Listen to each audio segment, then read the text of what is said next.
thanks for joining today. I thought I'd make a video about how I learned to be submissive in relationships with men, and for my internal guidance, for my intuition. So I know that word causes a lot of emotion, and there's a lot of discussion in society about the word submission, and a lot of people think it's a dirty word or a bad word. But I'm going to lead you through my life, and I can tell you 100% that my learning how to submit in a healthy way is the best thing that ever happened to me. It's the best thing that ever happened to me in my mental health. So let me start with my childhood. I had a very difficult childhood. I had sexual, financial, and emotional abuse from my dad, and my mom, I had emotional abuse. And as a result of that, I got into my masculine really young. Why? So I didn't feel safe in my body. So I felt a need to protect myself. Well, protection, that's masculinity. And women have it too, because protection is a masculine feature, and women have masculine traits, but in general, we need to be in our feminine a lot more than our masculine to balance out our hormones. Women need about 15 to 20 times more feminine hormones than men, and men need about 15 to 20 times more masculine hormones than women. So the more time I spend on my femininity, then I can balance out my hormones. I need a little masculinity, but mostly femininity, and then men need the opposite. So I, at an early age, went into my masculine. I was sitting with my legs wide open, and people even asked me, "Carrie, why are you sitting like that?" And of course, I was a child, I didn't know. But looking back, I was in masculine energy protecting myself, because a woman sitting with her legs open, she's not attracting very many men, so that started really early for me. And then I had challenges in my relationships because I wasn't submissive with men. I needed to be in control because I didn't feel safe. So with me being in my masculine and my first relationships in high school, my boyfriend's friends didn't like me because the man that I attracted into my life allowed me to be in control, and that was annoying for everybody. But that's the only way I would allow it, because I didn't feel safe and it wasn't time for me to heal yet. Then I still was having challenges in relationships. So then I went to college, and I attracted in a man who is the kindest man ever, but I have a strong personality, and I just rolled right over him because I didn't know how to be healthy in my femininity and be healthy in my submissiveness to be fulfilled in a relationship. Relationship ends. Then I graduate college, and I meet my ex-husband, who's Israeli, and we met in Tibet traveling after I got my bachelor's degree. Well, he had a very traumatic childhood from his dad, and had been in wars, and he wasn't healthy in his masculinity. So I attracted him into my life, and I wasn't healthy in my femininity, and I controlled everything, ruined the relationship. Yeah, he did things too, but I did my equal share in destroying a marriage because I didn't understand that for me to be fulfilled and happy and healthy and balanced, I needed to figure out how to be healthy in my femininity, and that includes being submissive in my relationships with men, in a healthy way. My marriage failed, and then, a lot happened. So how did I do it? How did I heal my femininity and get healthy being submissive? Well, a series of men came through my life. They're all affluent and kind of the opposite of me. They're all players, but I'm kind of the female version of a player, where I play with I play with men's emotions, and they play, players have a lot of sex. I can make a lot of men fall in love with me, but not give them attention or relationships. I dropped some of my healing energy, and of course I picked the best looking, most popular, hypergamy up the friggin' wazoo, like most popular guy in high school I did this to, and only recently I figured out that I was doing this to get attention, because I hadn't figured out how to have healthy relationships, but I wanted attention from the most popular guy, amazing, hot, like I had 2,000 people at my high school, right? Hot guy staring at me all the time. I'm 14, he's 16. I think I'm the shit, right? But I'm such the shit that I can't even talk to the guy. Okay? So I wasn't the shit, you know, I was being a shit. And saying, oh, I feel really great, don't I? Too bad you can't even talk to me. Too bad I won't give you a fucking opening. Too fucking bad for you. I'm punishing men because of what my dad did to me. Totally wrong. Totally wrong. Didn't know though. I didn't know, and I had to heal and I had to learn my lessons. So the first guy, you know, the sexual attraction was really strong. And so I started fantasizing about him daily. And this is really how I learned that I talk to souls all the time. So what I did for the past like 3 years, 4 years, is a series of men came through my life, and I would know them in the physical world, but then I would talk to their soul. So it's kind of like I was dating their soul to figure out how to have a healthy relationship, how to be healthy in my sexuality, how to submit, how to do a lot of things I had to learn.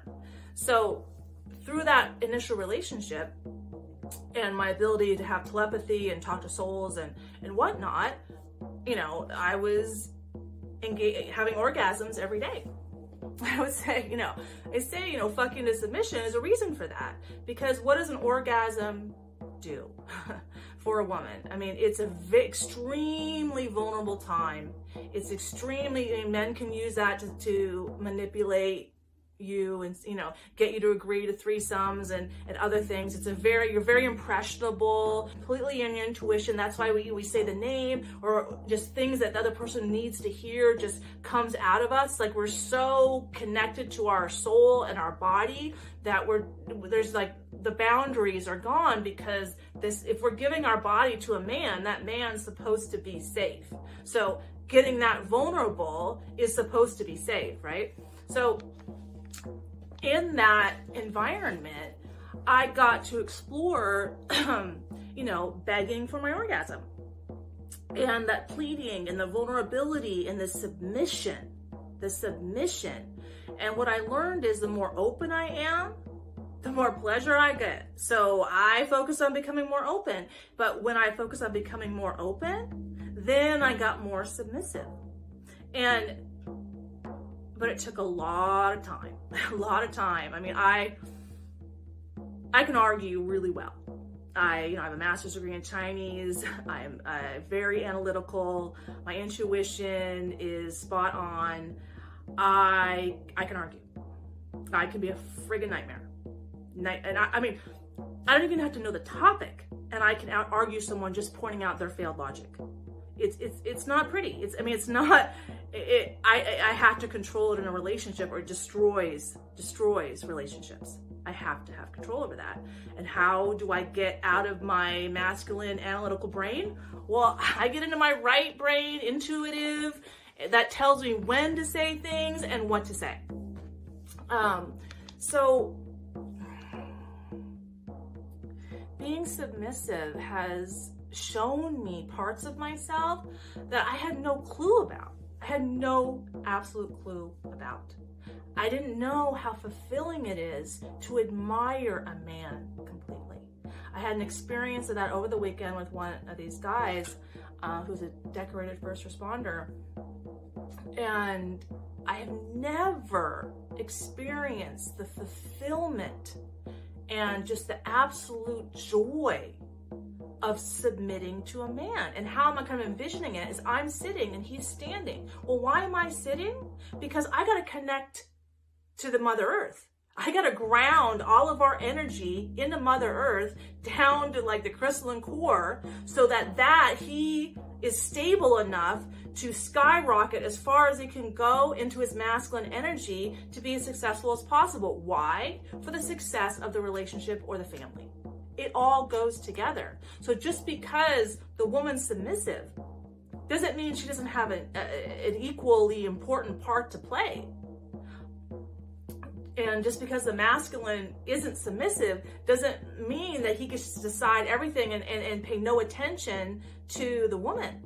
So I will give credit here to Teal Swan, who talks about positive containment for a woman. So our female emotions are healthiest and most balanced when we're inside strong masculine frame in a healthy way. Because we know, okay, here's where we have our emotions. Here's where they are. They aren't over here and over there and over there and over there and all over the friggin' place. They're here. They're contained. They're cared for. They're tended to. Women need to be tended to. And when we have to tend to ourselves or fend for ourselves and get in our masculine, we'll just look outside society in the dating world and you'll know exactly what's going on with that. That's what happens when women get in our masculine. Society is messed up. So I really encourage women to explore this part of themselves because I had no idea what I was missing. I had no idea. It's so, I mean, this guy's like 6'4", really good looking, like perfect body.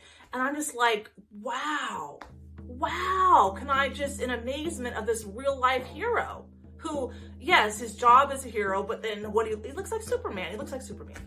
So, and I got the pleasure of enjoying that. It was so fulfilling for me as a woman that, wow, I have an opportunity to talk to a man who's like saves lives for a living and then have that feminine experience of having admiration for this man and appreciation for this man.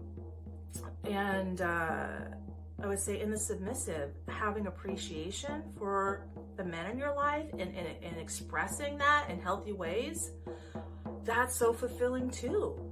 I never experienced that before. I wasn't raised around it, obviously. I mean, now I'm grateful for those experiences because there are a lot of lessons in those experiences that I've learned and I've become the best version of myself. And every day I work on that. But having gratitude like for a man in your life who does amazing things and amazing work, and these other men too are really amazing as well. So it was it's a whole new experience for me. The men that I attracted to my life because I'm healthy in my femininity fuels my soul, fuels my fulfillment. I got laid off yesterday and I'm fulfilled and happy here making my videos because I know I trust myself. I trust my soul. I'm becoming the best version of myself. So please explore.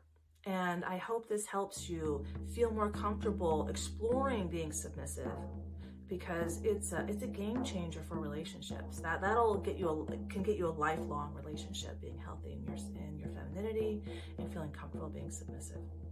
Best luck. Completely in your